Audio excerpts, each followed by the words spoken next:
Pueblo del Señor, les saludo en el bendito nombre de nuestro Señor y Salvador Jesucristo. Les anuncio que pronto tendremos una reunión para acordar la fecha en que comencemos las reuniones presenciales en el templo. El tema del mensaje se titula La excelente hermosura de los cielos.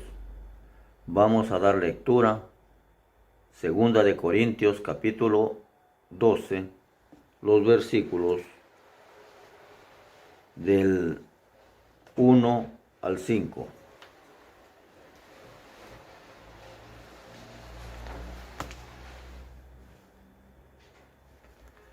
Dice la palabra del Señor: ciertamente no me conviene gloriarme, pero vendré a las visiones y a las revelaciones del Señor. Conozco a un hombre en Cristo que hace 14 años, si en el cuerpo, no lo sé, si fuera del cuerpo, no lo sé, Dios lo sabe. Fue arrebatado hasta el tercer cielo. Y conozco al tal hombre, si en el cuerpo o fuera del cuerpo, no lo sé, Dios lo sabe, que fue arrebatado al paraíso, donde oyó palabras inefables que no le es dado al hombre expresar. De tal hombre me gloriaré, pero de mí mismo en nada me gloriaré, sino en mis debilidades. Dios bendiga esta porción de sus sagradas escrituras.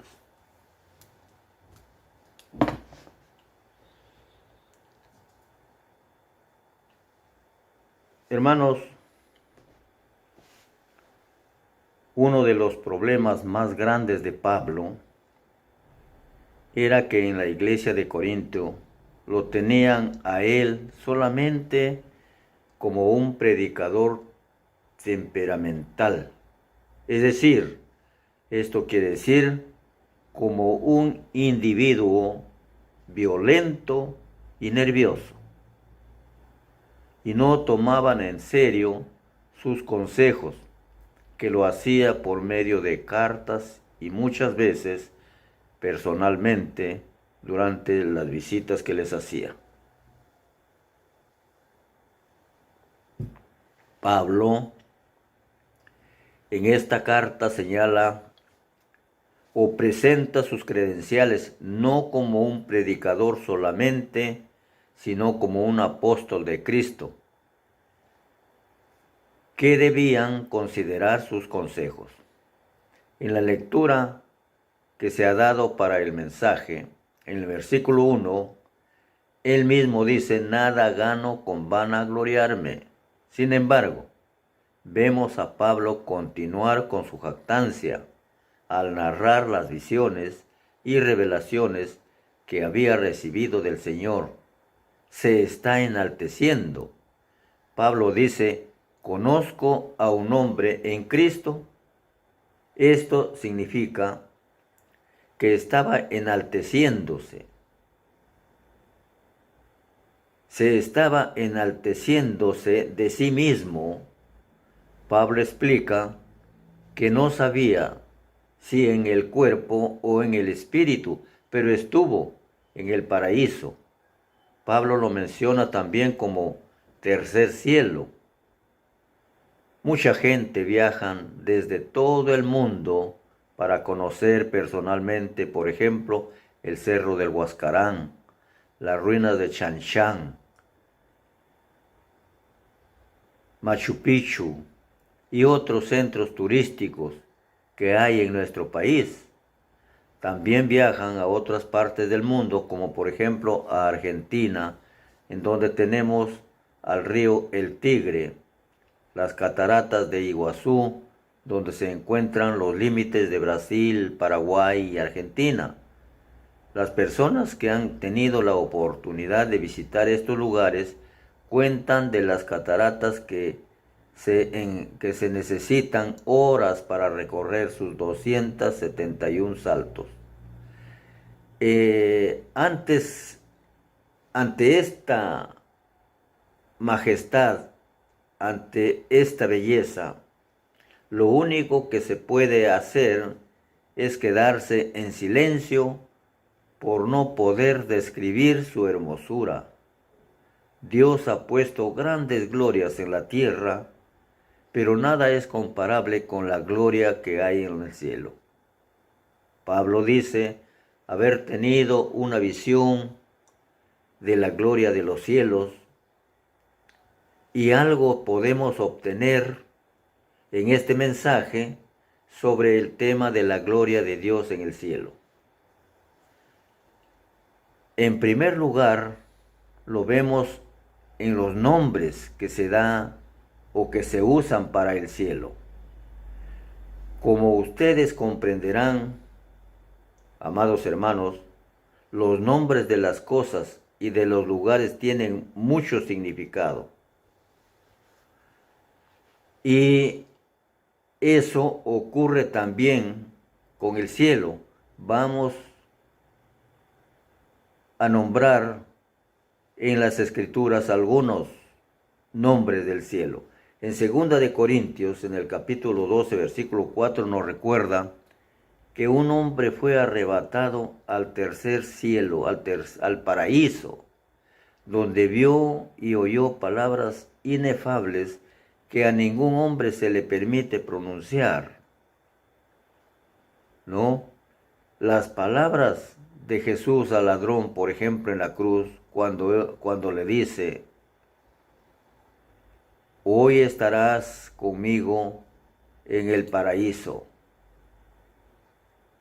El nombre que Jesús califica al cielo en esta oportunidad es paraíso.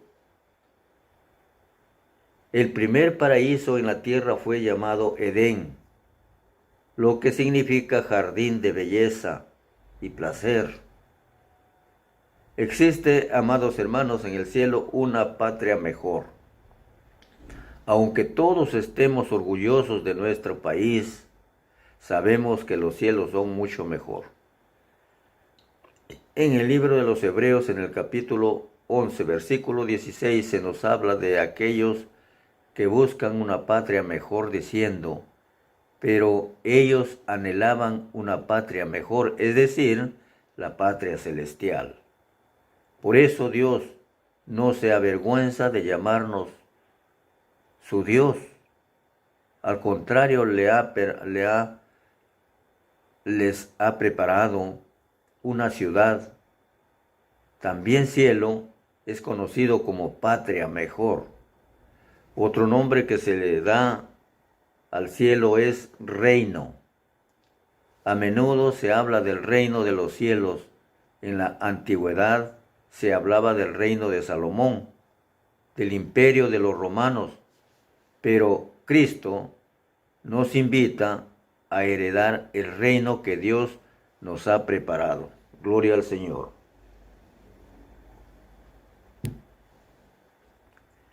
Entonces, dice: entonces dirá a los de su derecha: vengan, benditos de mi Padre, a heredar el reino preparado para ustedes desde antes de la fundación del mundo.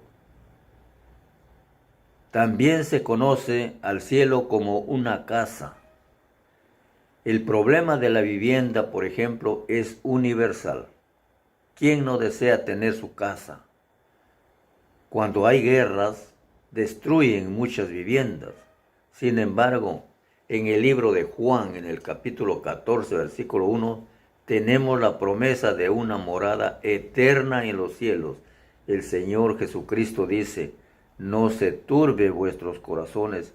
Si ustedes creen en Dios, crean también en mí. En la casa de mi Padre hay muchas moradas. Si así no fuera, ya se los hubiera dicho. Voy a preparar lugar para ustedes, porque mi deseo es que donde yo estoy, estén también ustedes. Gloria al Señor. Otro nombre del cielo es ciudad. No siempre las palabras o la palabra ciudad describe algo hermoso, porque hay muchas ciudades que están llenas de basura en las calles, pero Dios nos promete una ciudad donde las calles son de oro y donde nunca faltará la luz. Una ciudad que tendrá los mejores fundamentos. Todo ello está en las descripciones que hace el libro de Apocalipsis, también en el libro de los Hebreos, en el capítulo 11, versículo 10, que dice, porque esperaba llegar a la ciudad que tiene fundamentos, cuyo arquitecto y constructor es Dios. Herencia es otro nombre por el cual se le conoce a la gloria de los cielos. Todos conocemos gente con mucha riqueza, algunos por su trabajo, otros porque han heredado una fortuna de sus antepasados. A veces estos eran comerciantes, los que dejaban la herencia, o contrabandistas, pero sus descendientes han recibido como herencia su riqueza y lo pueden usar sin ningún problema. Amados hermanos, la Biblia dice que las riquezas celestiales son de Dios y que nosotros somos sus herederos. Y coherederos con Cristo, esta herencia ha sido ganada con la sangre preciosa del Redentor, nuestro Señor Jesucristo.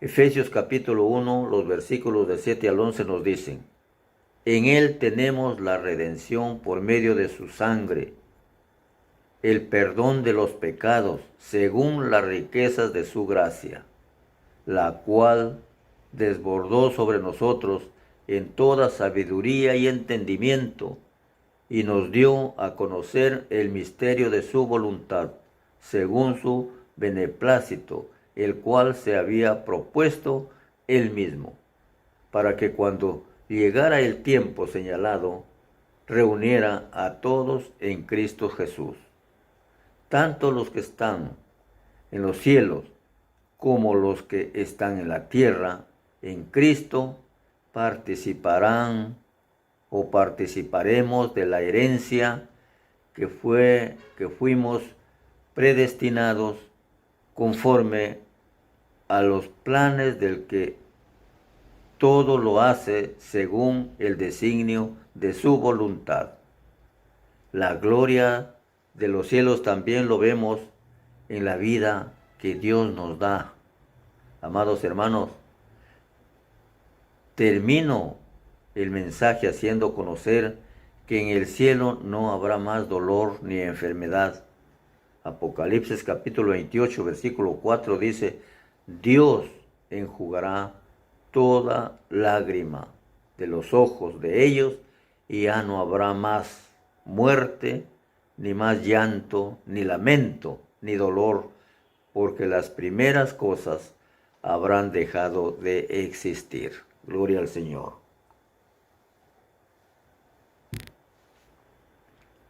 Esto significa que ya no necesitaremos tomar pastillas, colocarnos ampolletas o de visitar al médico. El cielo también se conoce como el lugar de descanso. Después de su larga peregrinación, los israelitas descansaron en la tierra prometida. Ese descanso es una imagen del reposo que nos espera en la eternidad. La palabra de Dios dice, aún queda,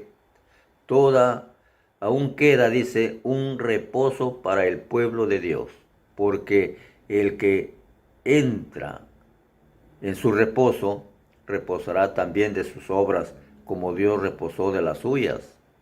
El cielo está lleno de paz. Allí no habrá problemas ni conflictos. Será un hogar donde no habrá discusiones y una tierra donde no habrá más guerras. La vida que Dios nos dará es gozosa. Todo allá en los cielos es de un continua alegría. Será tan hermosa que no será necesario retoque alguno, como hacemos con nuestras viviendas aquí y aún muchas veces nosotros mismos. La vida que Dios nos dará en el cielo estará llena de fraternidad. Allí encontraremos el compañerismo según las promesas. Encontraremos a los patriarcas de la antigüedad. Estará allí Moisés, Jacob, Abraham, Isaac y a todos los demás que nos han precedido. Tendremos con ellos una fraternidad interrumpida. Y por último, amados hermanos, la vida que Dios nos dará en el cielo será eterna. En otras palabras, será inmortal o infinita, como nos dice el Evangelio de Juan, en el capítulo 14. No se turbe vuestros corazones, creen en Dios, crean también en mí, porque en la casa de mi Padre hay muchas moradas. Y si ustedes saben a dónde voy, saben el camino. Tomás le dijo, no sabemos a dónde vas, ¿cómo podemos saber el camino? Jesús le dijo, yo soy el camino, la verdad y la vida. Nadie viene al Padre sino por mí. Si me conoces a mí, también conoces a mi Padre. Y desde ahora lo conoces y lo has visto. Felipe le dijo, Señor, muéstranos al Padre y nos basta. Jesús le dijo, hace ya tanto tiempo que estoy con ustedes y tú, Felipe, ¿no me has conocido? El que me ha visto a mí, ha visto al Padre. ¿Cómo entonces dices, muéstranos al Padre? ¿No crees que yo esté en el Padre y que el Padre esté en mí? Las palabras que yo les hablo, no las hablo por mi propia cuenta, sino que el Padre que vive en mí es el que hace las buenas obras.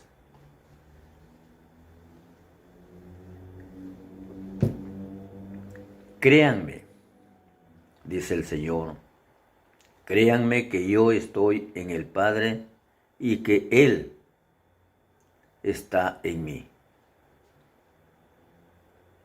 De otra manera, créanme por las obras mismas. De cierto les digo que el que cree en mí, también harán las obras que yo hago, y aún mayores obras habrán, porque yo voy al Padre. A todo eso nos invita nuestro Dios cuando nos ofrece la nueva vida en Cristo. Yo creo, amados hermanos y amigos, que nadie rechazaría el regalo de un viaje turístico, por ejemplo, para conocer las grandes cataratas o las altas montañas. Yo y mi esposa Sabina tuvimos una invitación para viajar como turistas a la capital de Buenos Aires, Argentina. ¿Por qué deberíamos despreciarlo? De ninguna manera, ¿no es cierto? Entonces, ¿por qué hemos de rechazar la invitación de Dios, que es muchísimo mejor? La invitación es para gozar eternamente de lo más hermoso que puede existir. Amados hermanos, termino este mensaje recordándoles que demos gracias a nuestro Dios siempre por ese regalo precioso que nos da a través de su amado Hijo Jesucristo. Dios los bendiga, amados hermanos y oyentes del mensaje. Dios los